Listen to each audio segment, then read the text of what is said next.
And welcome back to Humble Roots Whiskey again, and my name is Ken, Don, and this is Chris.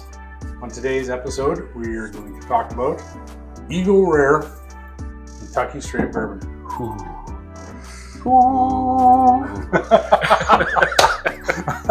Okay. Ken, what do we know about Eagle Rare? I know it's a fan favorite here. It is a fan favorite here. It's so much of a fan favorite. Chris can't wait. He's just gonna crack her open. Here we go. Yeah, I'm just gonna listen. All good. Okay, so a little bit about Eagle Rare. I sent Dawn and Chris a link earlier because I found out a little bit of information about it. Yes. It was originally released in 1975 at 101 proof to compete with the Wild Turkey 101, and it was owned by the Seagram's Whiskey Company, or Seagram's Liquor or Company. Basically, Seagram's ran into some money trouble later on. It did well. They ran into some money trouble in the 80s. They sold some distilleries and some brands. Yeah. This ended up with Sazerac, which is Buffalo Trace. At one point, while Sazerac owned it, it was still bottled at 101 proof. They decided that they needed it to be a single barrel for their company, and then it was released as a single barrel for a while. Yeah, single barrel. Fast forward, basically they couldn't keep up with the single barrel bottling. It had to be done manually. They went automated, and so they decided that to remove the single barrel label, and it's automated bottling now. It's 90 proof. It's Buffalo Trace Mash Bill number 1. So aged 10 years. Aged 10 years. So one thing about this should have died, but for whatever reason it didn't, and it made it through the ringer, and here we are with it now, and it's a fan favorite. This thing has a history of how it dodged bullets to get here, and it's quite impressive. If you do have a read of it, it is fairly impressive. But Ken spoke on that, but looks nice, great bottle. This, you got the old Eagle on there. Yeah, it's hard to find too. Okay, so in the States, like they consider this an allocated bottle. Very hard to find.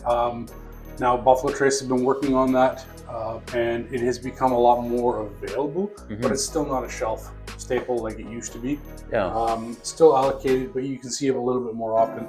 Up here in British Columbia, Canada, we only see it maybe twice a year at spirit releases, and it goes for about $69.95, which is a decent price for a whiskey up here.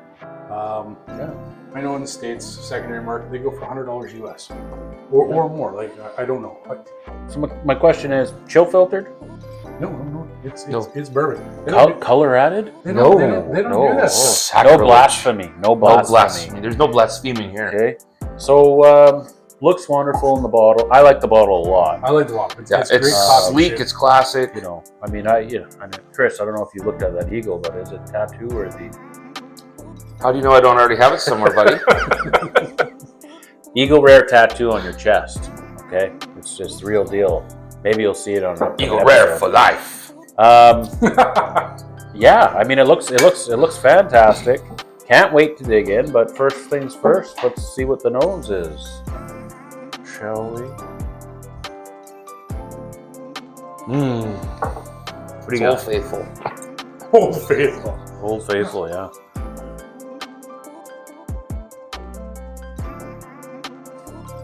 I always get this scent on most of Buffalo Trace products.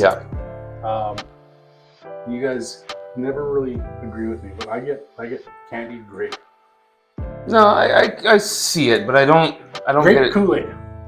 Yeah, I wish I knew what your nose is smelling. Oh, it's great. Like, are you talking about like if you open a grape Kool-Aid package with powder, and you take a smell of the powder? Well, yeah, aren't we all sniffing powder? Right. So this is becoming an eye-opening experience. I can see that. That not grape that's been mixed with water yet. No. It's powder. When you're pouring the grape powder into when you're dipping your finger in the powdered package and licking your finger. Yep. Oh, that changes things. Actually, now I get it.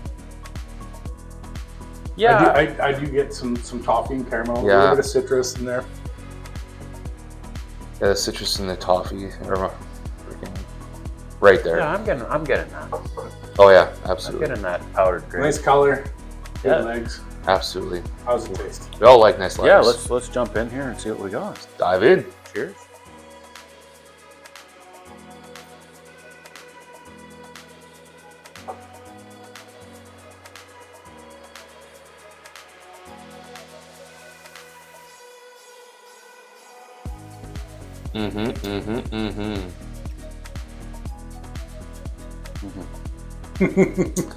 God.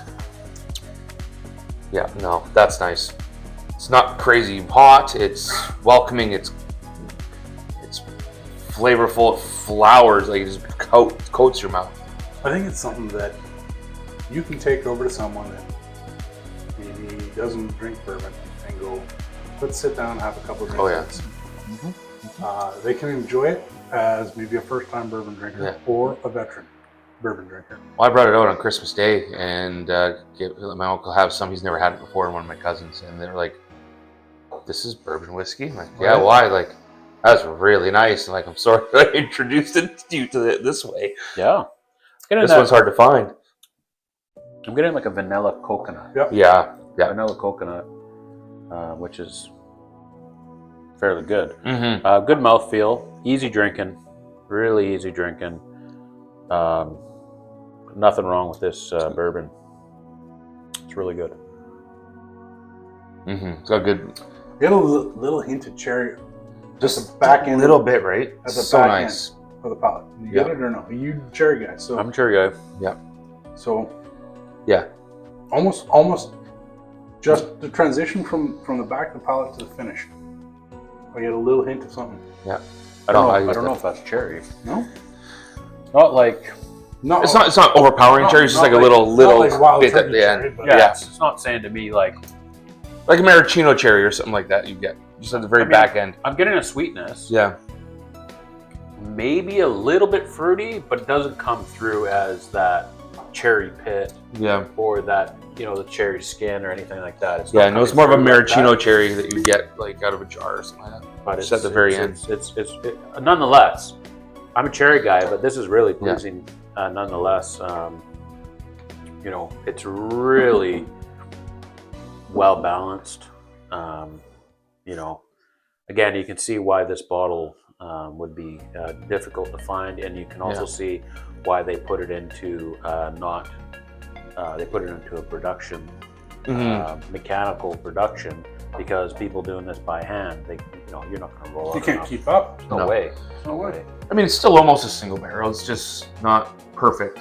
So a little bit about that single barrel, and I don't want to jump too much into this, but like the single barreling that happens at Buffalo Trace happens in the Blanton's barreling house, and it is literally the size of a house, right? Yeah. So and you can imagine how many people need to be there to bottle each one by hand, label it, seal it. It's quite the production. So if all of your products are single barreled, a lot of work. What are you guys getting on a finishing? What do you got on the finish here? It's got a nice long finish. It's still kind of hanging out. Yeah. It's not overpowering. It's just kind of nice. Very clean, very fresh. You're not getting along. I don't. Listen. Listen. The first bit is Yeah. good. Yeah. Okay. Initial good. Halfway through, good. The longevity. It's probably the only spot where it really. You're only getting like a medium where finish. it lacks. Yeah. Medium Okay. finish at Yeah. best. A medium long. I mean, it typically goes. Yeah. It's medium to me. Like, Fair enough. Yeah. It's different for everybody. yeah. I mean, Yeah. it's different for everyone. But out of we've had a few whiskeys. Yeah. Some of them have a really hot, you- long finish. You can't say that everything is. You can't say that as much as we'd like to say everything had a long finish. Yeah. Not everything does. Not everything does, but this has really good flavor up front, through the middle, and it's just you're going to need to go back and have another sip, which isn't a bad thing based on the price of the bottle. Yeah. Yeah.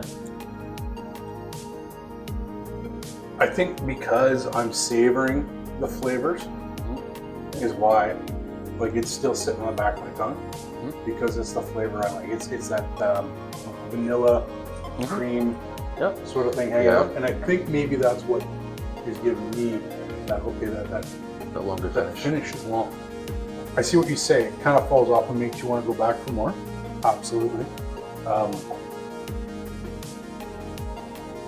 I would agree. I got nothing bad to say about this whiskey. I really enjoy it.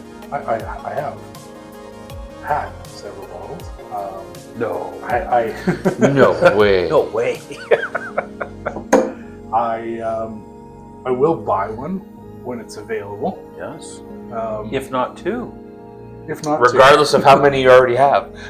So what do we got here for numbers, guys? I'm an 8.2. You're an 8.2. I'm an 8.2. I enjoy it. Ooh. 8.2. Wow. I already know my number. You go. I'm curious. Well, I probably have to give this an 8, based on the fact that there's really nothing wrong with it. It tastes really good.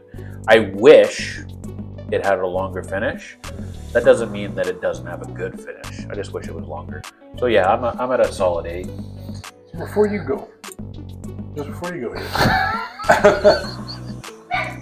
we're all sort of in agreement here. Yeah. Something that's hung out in a barrel a little bit longer Mm-hmm. tends to have a little bit longer finish. I'm not going to go as crazy as I did that one time. Don't worry. I don't know about that. I don't know if that's necessarily true.